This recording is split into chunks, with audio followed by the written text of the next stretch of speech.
What's up, swimmers and swammers? I'm Garrett McCaffrey, joined by the machine, Braden Keith, for one final finals recap brought to you by Swim Outlet Team Division.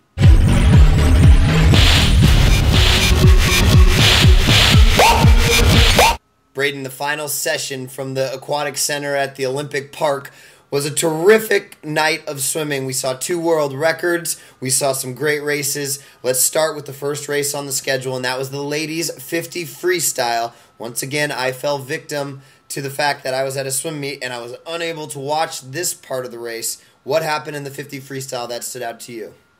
It was about as expected. Pretty fair start. Fran Halsell from Britain got out to a good start. Couldn't hold on. Alexander Harassmania and Marlene Veld, we made it a better race than maybe we thought, but Ranomi Kromowidjojo in the end was just too good and nobody could catch her new Olympic record. 24:05 for Ranomi Kromowidjojo. And then the Dutch just asserting their freestyle sprint specialty. Still kind of a little bit shocked that they weren't the winners of that 4x100 freestyle relay, but they end the meet by reasserting themselves as the dominant sprint freestyle team that they are. The next race, the much anticipated 1500 for the gentlemen.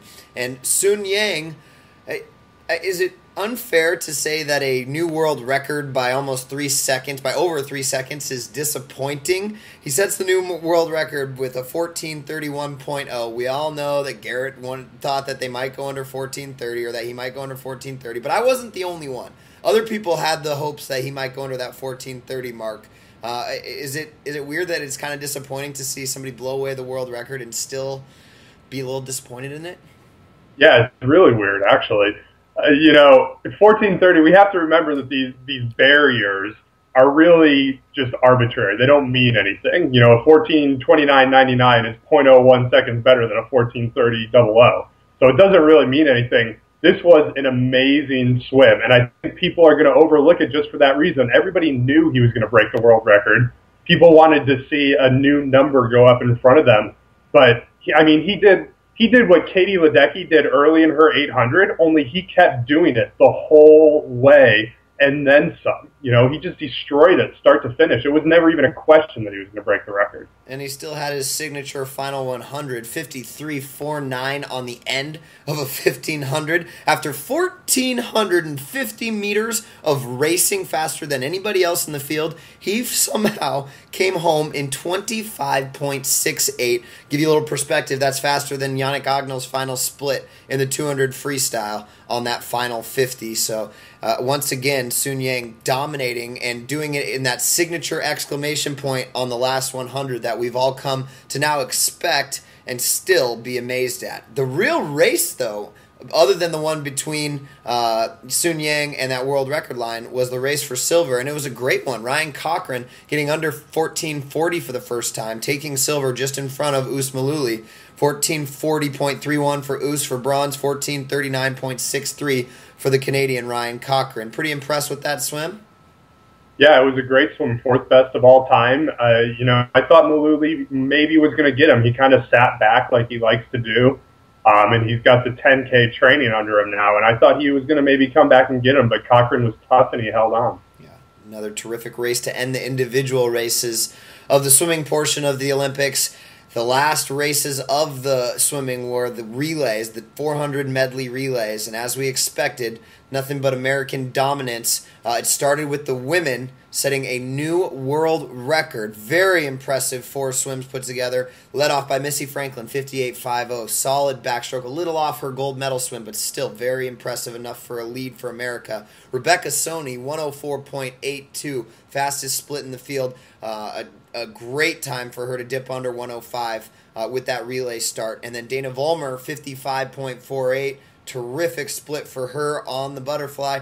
And Allison Schmidt came home with a very good freestyle split of 53.25, the fastest 400 medley relay for the women ever. Yeah, the reason they were able to take down this record is because there was a margin of error. They didn't have to have perfect starts to get it, and everybody didn't have a perfect swim. We didn't see a perfect swim from everybody, but they were so good, and that record really wasn't that great as far as relay world records go from the suited era. And so it was, I think Schmidt was the most impressive on that anchor. A lot of people question whether it should be her, maybe Jessica Hardy, and she brought it home to the record in a great split. Yeah. Her race with that world record line on the way out, it looked like that world record line was kind of getting away from her, but you knew as the 200 champion and the silver medalist in the 400 that she was going to be able to close and get the race with the yellow line, if you will, and she did just that. The men followed it up with the final race of the meet, and it did not disappoint either. Kind of a close one at the halfway mark. Grievers leading off in 52.58. I saw his Facebook post. He was talking about something special on the front end. I'll be honest, I wouldn't have been completely shocked if he would have dipped under that 52 second with the adrenaline of the moment and everything else that was going so well for the United States on the back half of this meet. But he was 52.58, very solid on the front half. Brennan Hansen 59.19, but Kosuke Kitejima kind of ran him down, and it was a pretty tight heat halfway through, right, Braden? Yeah, Japan got 4 great swims across the board, and the Americans got great swims from guys who are just great swimmers, but didn't really outperform like the Japanese did, and they kept it close. Even Takeshi Matsuda didn't give up a whole lot of ground to Michael Phelps on the butterfly, which is maybe the biggest surprise. Yeah. I would argue that Nathan Adrian had a pretty great swim. 46.85 on the anchor leg is pretty awesome. I mean, that's right on a little bit slower than what Yannick Agnel did with a race right next to him. And for the most part, Adrian on that back half had nobody pushing him. So 46.85, an awesome split for the gold medalist, Nathan Adrian. We didn't really talk about the rest of the podium on the women's race. It was second goes to Australia, third goes to Japan, and in the men's race, you just flipped that around. Second went to Japan, third went to Australia. So that was the total of the final races of the meet. Let's kind of put some perspective on it quickly. The medal count, U.S. 30 total medals, 16 gold. 10 different U.S. swimmers got individual gold. Compare that to the 12 gold medals that they got in 2008, and only 5 U.S. swimmers took gold. Very dominant performance by the U.S. We're gonna probably start the debate now if this is the greatest or just one of the greatest U.S. Olympic teams in history. China in there with 10 total medals, 5 of them gold. Australia also had 10 total medals, only 1 of them was gold. And France with a very, very solid showing, 7 total medals, 4 gold medals for the French. That kind of wraps up the medal count. We saw 8 world records. 4 of those were set by Americans or an American relay. But I guess let's kind of talk about our final awards, our swammies, if you will, for the Olympics. Swimmer of the meet, Braden, who do you got? I've got Missy. 2 world records. A lot of swimmers had great meets, but 2 world records. I think it was 4 gold medals. 4 or 5. Yes, 4 gold 5 medals. total medals. I think 4 of them gold. Yeah, and she missed the podium in the 200 free and the 100 free, which were the small little chips off of her, but other than that, she was just unbeatable at this meet. Yeah. I'm going to go with Phelps. I'm going to go with Mr. Phelps in his final meet. We'll see. I saw a post by Anthony Irvin today that said if this is Michael Phelps' final meet, I'm going to eat my fins. I don't know if that was more to hope that he was talking Michael into coming back or if he knows something that the rest of us don't. But the final meet for Michael, if it is his final one, was a pretty impressive showing. 4 golds, 2 silvers. No world records, like you said, so I could see your argument for Missy, but I'm going to go with Mr. Phelps in his final meet. Swim of the meet. If you had to pick one time or one swim, what was the most impressive swim from an individual? It was down to 2 Chinese swimmers for me, and I know our American fan base will have different ideas, but I've got to pick Sun Yang in that 1500 free, breaking a world record. And it was a world record he broke last year. Before that, it survived the polyurethane suits, which is just amazing.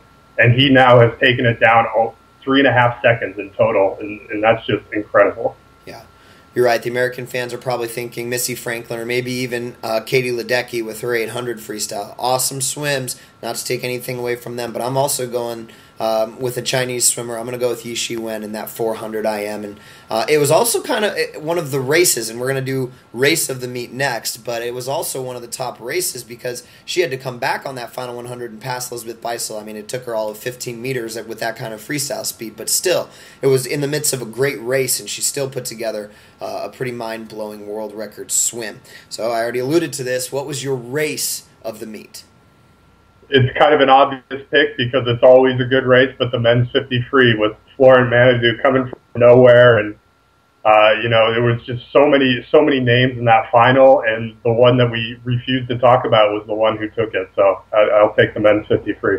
I'm going with the French as well here for the race of the week, but I'm going 4x100 freestyle relay. That's also one that is always a great swim, especially at the Olympics. Something unexpected always happens, and it was sweet revenge for the French, a bitter silver for the Americans, but I'm going to go with that 4x100 freestyle relay. That's going to do it for our Olympic coverage here video-wise. We've got a couple other things coming your way, so stay tuned to that. But for these recaps, the swimming is done, so these recaps are over. We want to thank our presenting sponsor, Swim Outlet Team Division, and remind you guys one more time that if you want a 10% discount off already everyday low prices, sign up for Swim Outlet Team Division today. Braden, thank you so much for doing these recaps and previews with me all week long. I know that you had a heavy load. You've been doing such an amazing job, as we would expect from the machine, but I really do appreciate your time, buddy. Well, thanks, Garrett, for sticking through it. I know you're at a meet doing your coaching thing, too, so thanks to you as well. Yeah, great job this weekend, and we want to thank the swimmers and swammers one final time. We really appreciate you guys tuning in to Swim Swam. It's going to do it for the 2012 Olympic recaps. I'm Garrett McCaffrey, thanking the machine, Braden Keith. Thank you, swimmers and swammers.